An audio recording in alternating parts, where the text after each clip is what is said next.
La neige. Yoko vit pour elle. Dans la neige, tout est concentré. La musique, la peinture, la danse, l'impermanence, la pureté, le mystère, la lumière et son contraire. La neige et le haïku sont ses deux passions. Le haïku est le chemin qui mène vers la neige. L'un et l'autre sont indissociables. Nous sommes dans 1884, au Japon. Yoko a 17 ans et veut devenir poète, mais son père a d'autres ambitions pour lui. Dans la tradition familiale, il n'y a que deux voies, devenir prêtre ou devenir guerrier.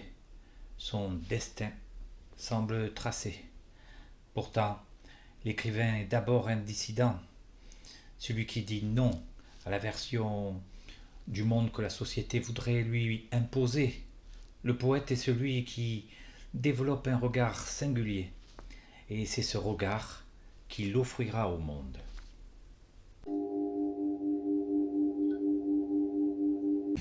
Yuko ne s'oppose pas directement à son père. Entre le guerrier et le prêtre, il choisit la neige. C'est sa réponse, manière de signifier que peut-être le guerrier et le prêtre vit déjà en chaque écrivain. Il lui faudra apprendre l'art de l'attaque et celui de la retraite. Méditer dans la solitude pour forger sa poésie. La neige, comme la poésie, est une reconnexion à l'enfance, un retour à l'innocence, aux sources émotionnelles. Neige de Maxence Fermine est un court roman, écrit dans une sobre élégance, un style épuré, un petit bijou de poésie. Et comme tout grand livre, aussi bref soit-il, il mène le lecteur à la découverte de lui-même. Ces mots percent peu à peu les brumes du mental pour nous guider vers l'inconnu. L'histoire débute en 1884, au Japon. Nous sommes à l'époque de la restauration de Meiji. Meiji fut empereur jusqu'à sa mort en 1912. Cette ère marque la fin de l'isolement du pays, le passage d'un système féodal à une société industrielle tournée vers l'Occident. Même si ce n'est pas le sujet du roman, il est intéressant de situer Yoko dans cette époque de modernisation politique, sociale et culturelle. Meiji signifie d'ailleurs gouvernement éclairé. Géographiquement, le roman s'ouvre au nord, sur l'île d'Hokkaido. On la surnomme parfois la petite Sibérie du Japon. C'est un territoire de volcans, de lacs, de banquises, un paysage battu par le blizzard, blanc de neige. On y croise une faune sauvage, des cygnes et parfois même des ours. Décor idéal en parfaite harmonie avec l'essence du livre, la neige et la poésie. Mais Yuko quittera bientôt ce nord glacé. Repéré par le poète le plus illustre de la cour impériale, il est invité à poursuivre son chemin.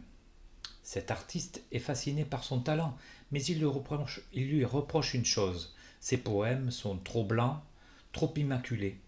Il envoie donc rencontrer un maître au sud du pays. Yuko part à la rencontre de maître Soseki. Il découvre un vieil homme à la longue barbe blanche et aveugle. Avant de consacrer son existence à la poésie, Soseki fut samouraï. Ses guerriers servaient un seigneur et protégeaient ses terres. Leur époque touche à sa fin autour de 1877. Soseki, lui, s'est tourné vers l'art de la couleur. C'est pour cela que Yoko vient à lui. Mais le paradoxe est là. Ce grand maître, que tout le monde respecte, rêve d'apprendre du jeune poète. Il veut découvrir la blancheur, la neige. Soseki ne cherche pas à dominer, il continue d'apprendre. Et plus étonnant encore, il apprend de ses élèves. Autre paradoxe, cet homme aveugle voit en quelque sorte. En lui résident toutes les couleurs, la danse, la musique. C'est ce trésor qu'il transmet Ayuko. Comment ne pas rapprocher cette image de la célèbre intuition de Rimbaud, le poète se fait voyant.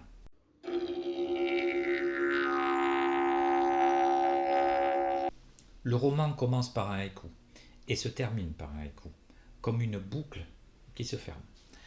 Mais qu'est-ce qu'un haïku? C'est un petit poème codifié, 17 syllabes, 3 vers. Il évoque souvent la nature, les saisons.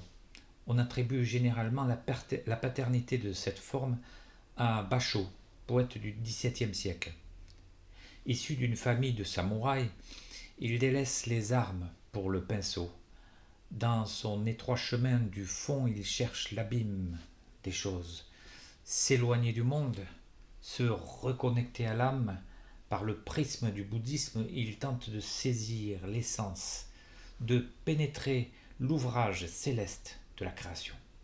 Le haïku, c'est l'art de l'épure. Il s'apparente au satori, une compréhension immédiate, un éveil. Rien de mièvre, le subtil est puissant. En quelques mots, l'écriture devient un chemin vers l'origine, vers l'enfance, vers l'innocence. En 17 syllabes doit se dessiner l'image de la beauté du moment. L'infiniment petit rencontre l'infiniment grand. Le social se confond dans le cosmos.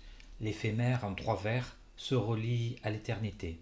Le haïku, c'est aussi le sublime, au ras de l'expérience. L'émerveillement, le mystère. Une respiration. Un temps où l'invisible et le visible, le fugitif et l'éternel, le vide et le plein dansent ensemble. Qui a dit que la poésie ne servait à rien? Le haïku est un instrument pour se reconnecter à l'essentiel, pour se défaire du superflu et du besoin encombrant de paraître aux yeux du monde. C'est un bâton de pèlerin des étoiles pour nous aider à marcher et à nous élever vers le cosmos.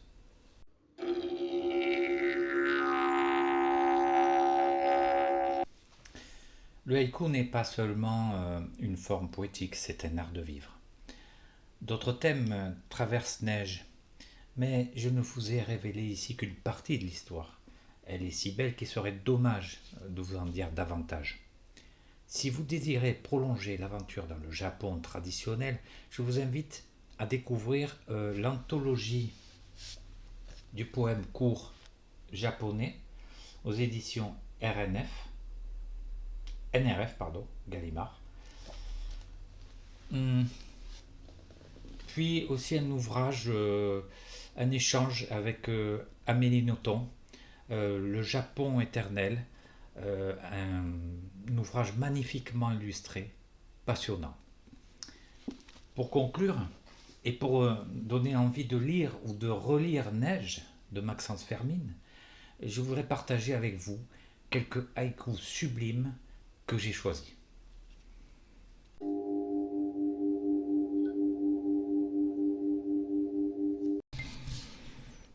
Couvert de papillons, l'arbre mort est en fleurs. Issa.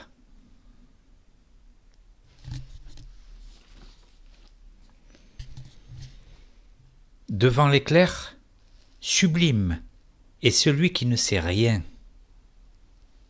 Basho.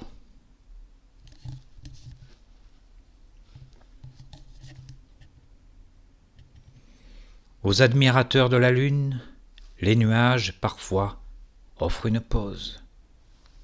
Basho.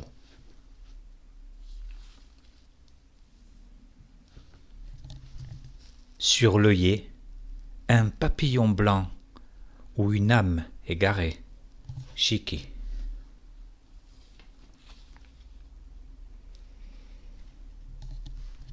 Les montagnes, au loin, reflets dans la prunelle d'une libellule. Buson.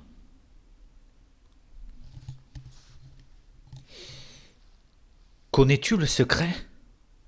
Le plus grand des papes est le pape Ion. Une voix inconnue dans un rêve.